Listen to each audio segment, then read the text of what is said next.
We're having our say.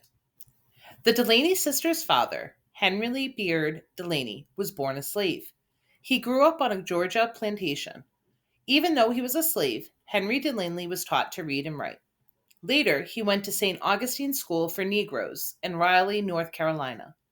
There, he studied to become an Episcopal priest. He went on to become the first elected Black Episcopal bishop in the United States. Their mother was Nanny James Logan Delaney. She and Henry met at St. Augustine's. Both parents worked at the school for most of their lives. They raised 10 children who all went on to finish college. Two of the Delaney children became dentists. One became a doctor, another became a lawyer and a judge. The Delaney sisters were full of praise for their parents. Bessie said, "Everyone thinks their parents were special, but I know ours were. Our father was wise, and he was very proud of his family. We were always a loving family, very close to each other." Sarah added that their parents gave them strong values, as well as independence and a sense of pride. The sisters knew they would have to try harder than other people. When they were growing up, neither Black people nor women were treated very well, and neither was expected to be successful. In 1916, Sarah moved to New York City to study teaching. When she finished school, she applied by mail for a high school teaching job in the city schools. After 3 years, her name reached the top of the list of applicants. She received a letter saying that she would have to come in for an interview. Sarah knew that being Black would count against her, so she skipped the appointment. She sent a letter instead, acting as if there had been a mix-up.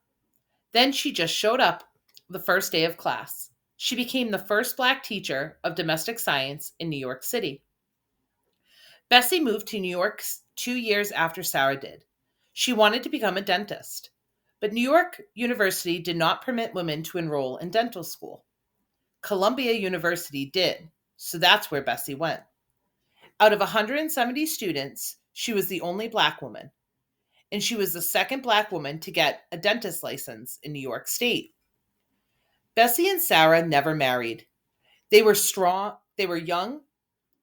When they were young, many working women chose to remain single. The sisters shared the special closeness of best friends.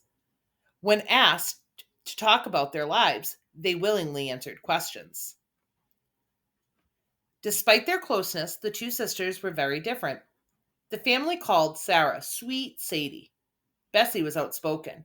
She once remarked, "If Sadie is molasses, then I am vinegar. Sadie is sugar, and I'm the spice." Sarah and Bessie thought the values they learned from their parents were good for everybody. Be your own person, owing no one. Help others. Be proud of what you are, and struggle for the best and the most education you can get.